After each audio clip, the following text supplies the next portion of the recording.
Okay, I think we're up and running. So yeah, welcome to the second episode of the podcast. This week we're here with Ross. He's actually a younger brother, a student at Strathclyde University back home in Scotland. We're going to talk a little bit about how just COVID and that whole sort of thing through 2019 through to now has just affected just basically the learning experience. With a lot of classes being transitioned to online, and just how he's kind of coped with that and how that's kind of affected his life in numerous ways. Because of course, college is sort of a big deal for a lot of people as well, or university as we call it back home. So yeah, just want to hear his thoughts on the whole matter, just how it's sort of been for him. But yeah, Ross, can you hear me? Yeah. Perfect. So yeah, obviously, I mean, you've been at university for 2 years now. Are you going into your third year? Yeah, I'm going into my third. Third year, and what is it you're studying?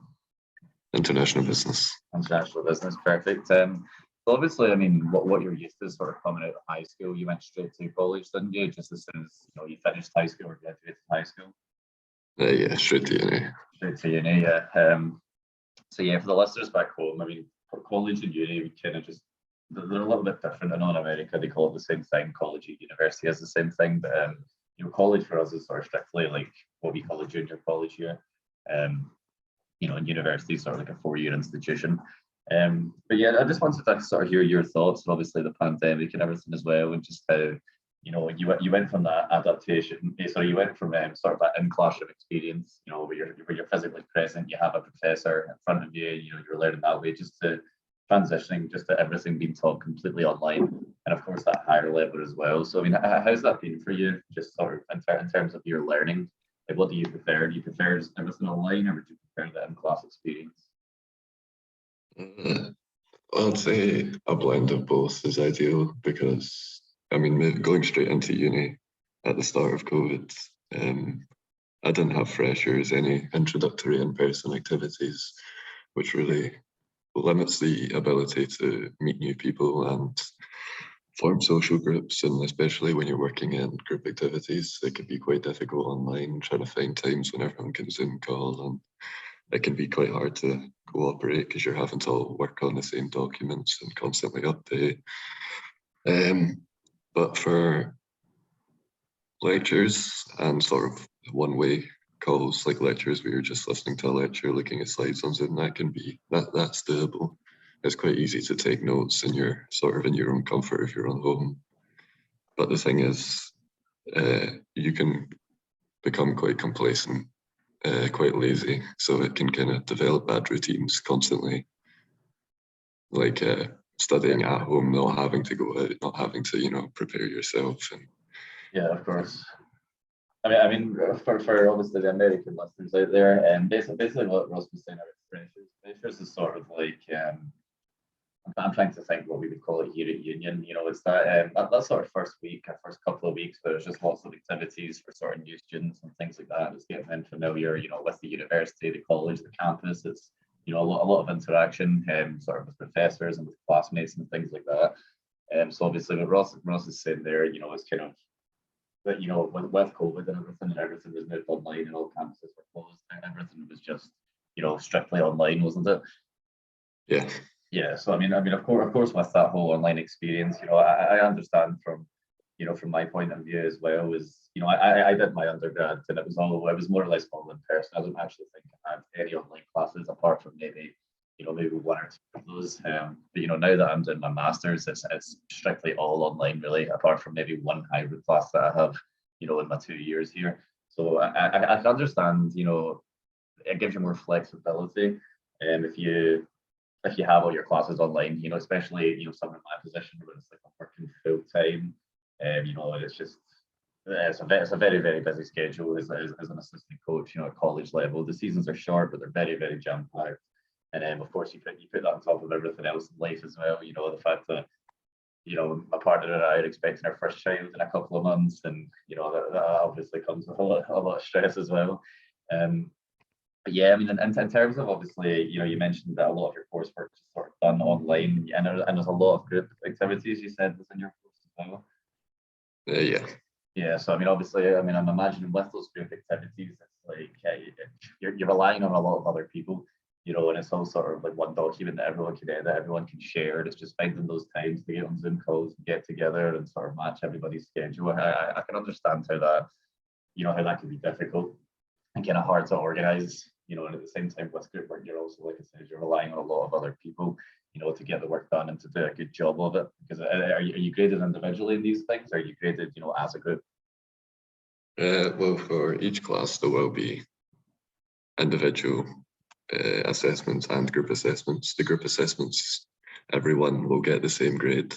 However, there are peer review forms that you'll have to fill out. So if someone say isn't pulling their weight, you can put that in, and it will, I suppose. It'll obviously reflect on their grade if it's a sort of general consensus within a group working on a project. Yeah, so it can maybe stop your grade being pulled down if someone else hadn't completely done all their work and contributed. Yeah. Okay. So I mean, so in terms of sort of your first and second year, and I know you said that there was a lot of sort of group projects, but a lot of individual work as well. I mean, is that something that was the same across your first and your second year? Yeah, and especially with the individual work, it can be quite difficult because it's not like in person you can just go and see a lecture in the free time or just ask questions. You have to, you know, send emails, and there's a lot of students doing it, so it can take a lot of time for these lectures that are, you know, maybe 1 or 2 per class to reply to all these emails. So the whole process in general is just a lot slower. Yeah, I mean that's something I touched on in the first episode of the podcast, just with you know, like a lot of sort of learning being moved to just strictly online. And it's something I touched on, you know, that I don't think if I was doing my undergrad it would particularly suit me. Just mainly because I like to sort of be present in a classroom. You know, I like to have that first-hand help that's there when it's available. You know, I mean, particularly math in particular. I talked a bit about that in the first podcast, and the fact that I failed it 3 times at college before I eventually passed it. And of course, the time I passed is when I actually took it in person as opposed to online. You know, because you can just get that first-hand help from your professor.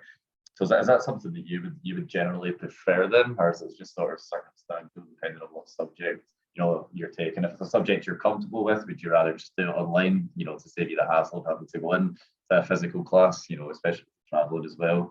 Or if it's a subject you struggle with, would you prefer to be there, you know, presently? I mean, I think, again, it's maybe a bit of an indefinite answer, but a good blend where, you know, you have these online resources that you can refer to, and if it's maybe just a small something, like maybe you need something looked over, then a quick email can do.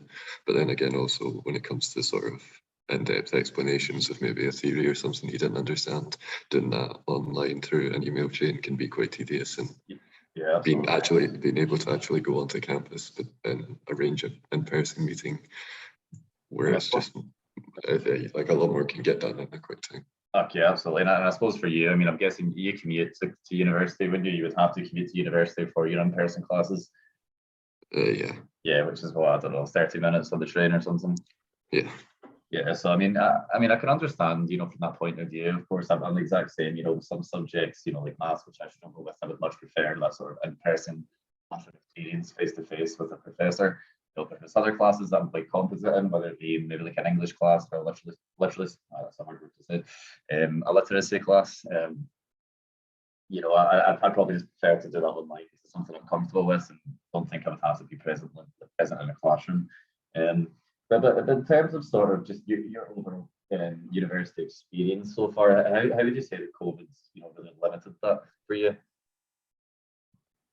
Well, I think the biggest part, especially for people my age, you know, going straight into uni from school, high school, it was quite a sociable experience. You know, you're constantly seeing your friends every day, every hour. But when you go to university, especially at my age, you want to, like, the social aspect is probably the main part of it. You know, the clubs, the societies and things, been able to join, but all of that inside and outside of uni has been sort of taken away. So I've been in the first 2 years of uni, I think I was probably on campus about 20 times.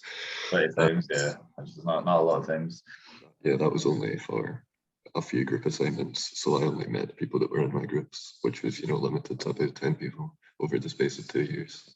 Yeah, I mean, you can definitely see how COVID sort of taken away that university experience for a lot of people. Because yes, of course, as you know, as a time in your life, you know, you're supposed to remember for the rest of your life. It's where you meet people that you'll be friends with for the rest of your life. You know, and just sort of learn and grow and find yourself as a person. And it's obviously it's unfortunate with COVID that a lot of that sort of just been taken away from the likes of yourself and many other people. But I mean, you're coming out to America, aren't you? To do, is it 1 semester or 2 semesters? 1 semester. 1 semester, and that's going to be next January, is it? Yeah, January 23. Yeah, perfect. And you're going to Indiana, is that right? Bloomington, Indiana. Yeah.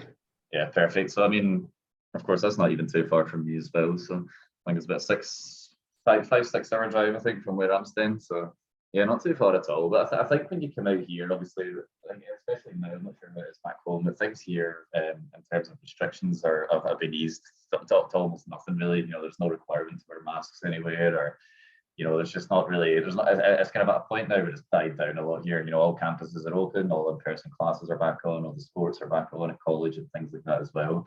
Hopefully, obviously, when you come out here in January, everything is still quite relaxed, and you can actually get a bit of a the American college experience, which of course is, it's really different from being back home, which you will realize when you come out here. Yeah, I'd say that even just like the impact of COVID, and even though we're, phasing out of it in a lot of places, there's a lot of things you'll miss out, like just like developing your social interactions and things that even though COVID is phasing out, for someone like me, maybe going out to America, I wouldn't necessarily have developed my social skills as much as I'd like to. Yeah. The ability to meet new people and talk to new people and form those friendships is something that's been taken away. And now, even though we are phasing out of COVID restrictions, it's still something that I think a lot of people that were the same age as me and going through the same situation as me will actually still struggle after COVID. Yeah, absolutely. I can completely see that from your point of view.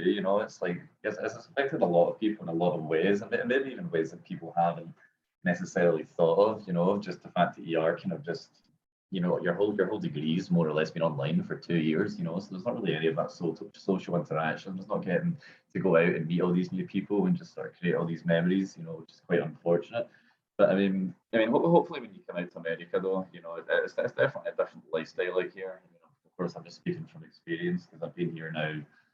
I mean, I did 4 years from undergrad, and I'm now in my 2nd year of my master's. So I'm in my 6th year here now, technically.